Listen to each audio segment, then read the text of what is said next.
कर्मयोग अर्थात कर्म में लीन होना। योगा कर्मों कुशल्याम योग कर्मसु कौशलम। धर्माचरण करके पापों का क्षय करना और अपने विकास की ओर बढ़ना, परंतु फल की आकांक्षा न रखते हुए कर्म करना ही कर्मयोग है। कर्म शब्द का अर्थ है क्रिया, काम करना। कोई भी मानसिक या शारीरिक क्रिया कर्म कहलाता है। इस कार्य का परिणाम भी कर्म ही कहलाता है। इस प्रकार इस शब्द का संदर्भ कारण और प्रभाव के सांसारिक नियम और सिद्धांत से भी है। जो कुछ भी हम करते, कहते या सोचते हैं, उसका एक प्रभाव होता है जो उचित समय पर हमको पूर्ण मात्रा में प्रतिफल देता है। यह परिणाम के इस सिद्धांत के अनुसार ही होता है।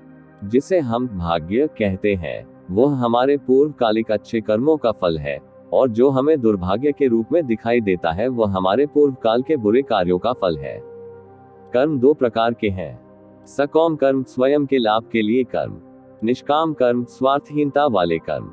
स्वार्थपूर्ण विचार और कर्म मेरे और तेरे के बीच द्वंद्वता दो अलग अलग होने की भावना को और अधिक गहरा करते हैं। तथापि निष्काम स्वार्थहीन होने की भावना हमको हमारे क्षुद्र अहंकार की सीमा से बहुत अपार और सुदूर ले जाता है। यह सभी की एकता की ओर अग्रसर करता है।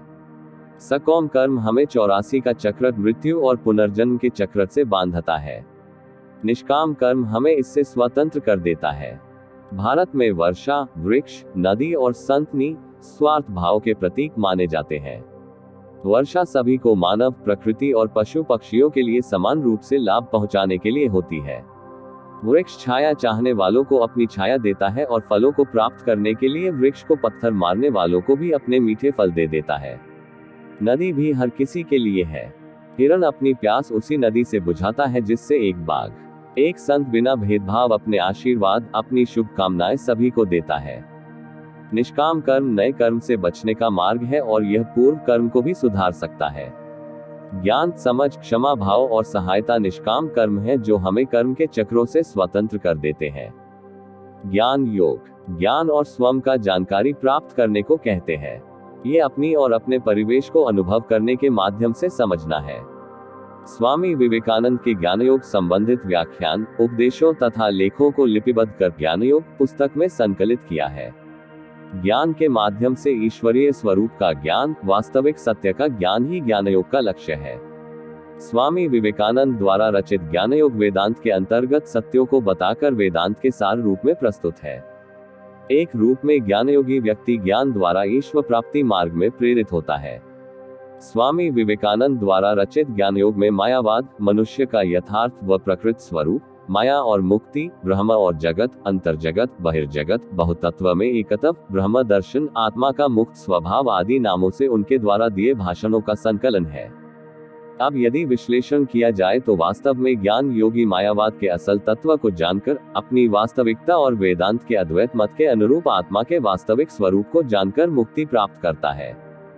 भक्ति योग भक्ति का अर्थ है प्रेम और ईश्वर के प्रति निष्ठा, सृष्टि के प्रति प्रेम और निष्ठा, सभी प्राणियों के प्रति सम्मान और उनका संरक्षण। हर कोई भक्ति योग का अभ्यास कर सकता है, चाहे छोटा हो या बड़ा, धनी अथवा निर्धन, चाहे वह किसी भी राष्ट्र या धर्म से संबंध रखता हो। भक्ति योग का मार्ग हमें अपने उद्देश्य की ओर सीधा और सुरक्षित पहुंचा देता है। भक्ति योग में ईश्वर के किसी रूप की आराधना भी सम्मिलित है। ईश्वर सब जगह है। ईश्वर हमारे भीतर और हमारे चारों ओर निवास करता है। यह ऐसा है जैसे हम ईश्वर से एक उत्तम धागे से जुड़े हो, प्रेम का धागा। ईश्वर विश्व प्रेम है। प्रेम और दैवी अनुकंपा हमारे चारों ओर है और हमारे माध्यम से बहती है, किंतु हम इसके प्रति सचेत नहीं है। जिस क्षण यह चेतनता, यह दैवीय प्रेम अनुभव कर लिया जाता है, उसी क्षण से व्यक्ति किसी अन्य वस्तु की चाहना ही नहीं करता। तब हम ईश्वर प्रेम का सच्चा अर्थ समझ जाते हैं। भक्तिहीन व्यक्ति एक जलहीन मछली के समान, बिना पंख के पक्षी, बिना चंद्रमा और तारों के रात्रि के समान है। सभी को प्रेम चाहिए। इसके माध्यम से हम वैसे ही सुरक्षित और सुखी अनुभव करते हैं जैसे एक बच्चा अपनी माँ की बाहों में या एक यात्री एक लंबी कष्टदायी यात्रा की समाप्ति पर अनुभव करता है।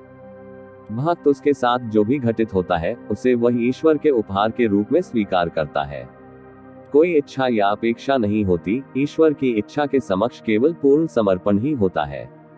यह भक्त जीवन भर स्थिति को प्रारब्ध द्वारा उसके समक्ष प्रस्तुत वस्तु के रूप में ही स्वीकार करता है।